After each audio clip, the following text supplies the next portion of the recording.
नमस्कार। खामोश भूख के छठे एपिसोड में आपका स्वागत है। पिछले एपिसोड में आपने देखा कि किस तरह से ईश्वर ने बुधिया के लिए एक सहारा भेज दिया। अमूमन ढोल और गजल का साथ नहीं होता, लेकिन अगर सधा हुआ ढोलकिया होगा तो बिना तबले के भी गजल पर अच्छी संगत कर लेगा। बुधिया ने वही किया। बाबूजी ने भी गाने का भरपूर मजा लिया। जैसे जैसे बाबूजी ठहराव लेते थे, वैसे वैसे बुधिया की उंगलियां गति पकड़ने लगती थी। दो व्यक्तियों में आपस में संवेदनात्मक लेन देन होने के लिए रिश्तेदारी होना जरूरी नहीं होता। दोनों व्यक्ति, चाहे वह महिला पुरुष हो या पुरुष पुरुष हो, एक दूसरे के सुख दुख में भागीदार हो सकते हैं। यहां आवश्यकता रिश्तेदारी की नहीं, एक अच्छा व्यक्ति होने की होती है। बुधिया और बाबूजी दोनों ही व्यक्ति अच्छे थे। अब तक भी इन्हें अच्छे व्यक्तित्व का मालिक ही समझा जाए। दोनों के अंदर एक दूसरे के प्रति किसी भी तरह के आकर्षण का अवयव लेश मात्र भी नहीं था, परंतु संवेदनाएं दोनों की एक दूसरे के लिए जरूर थीं। अब तक न तो बुधिया को बाबूजी से कोई उम्मीद थी और न ही बाबूजी का यहाँ कभी लौट के आने का इरादा था, लेकिन आज के दिन को दोनों ने भरपूर एंजॉय किया।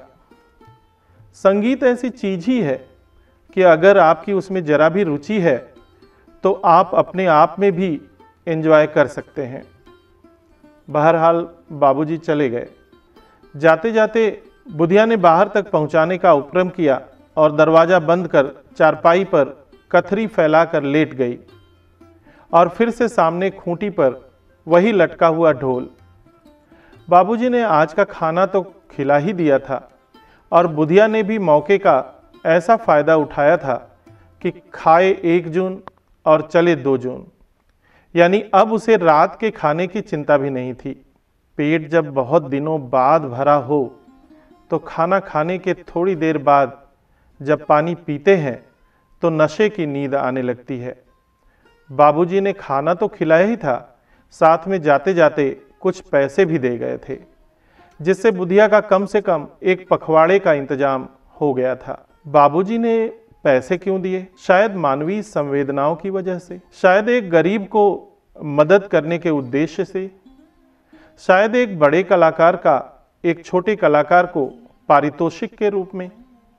यह तो बाबूजी ही बता सकते हैं, लेकिन जाते वक्त बाबूजी ने पलट कर देखा नहीं था। तो बुधिया ने पैसे क्यों लिए? ये तो वो जानती है और हमारे श्रोता भी जानते हैं कि किस कदर बुधिया को पैसों की सख्त जरूरत थी। हालांकि बुरी निगाह रखने वालों से बुधिया फूटी कौड़ी भी नहीं लेना चाहती थी, जो एक घटना से स्पष्ट है।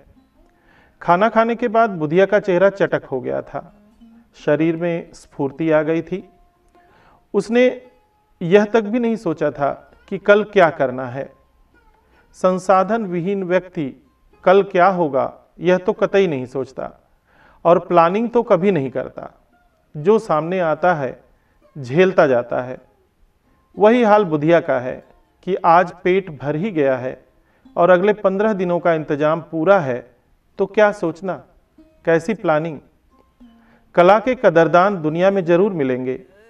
इसी उधेड़ बुन में बुधिया सो गई और सोती गई, और कब शाम हुई कब रात हुई सब कुछ बीतता चला गया और बुधिया निश्चिंत सोती रही।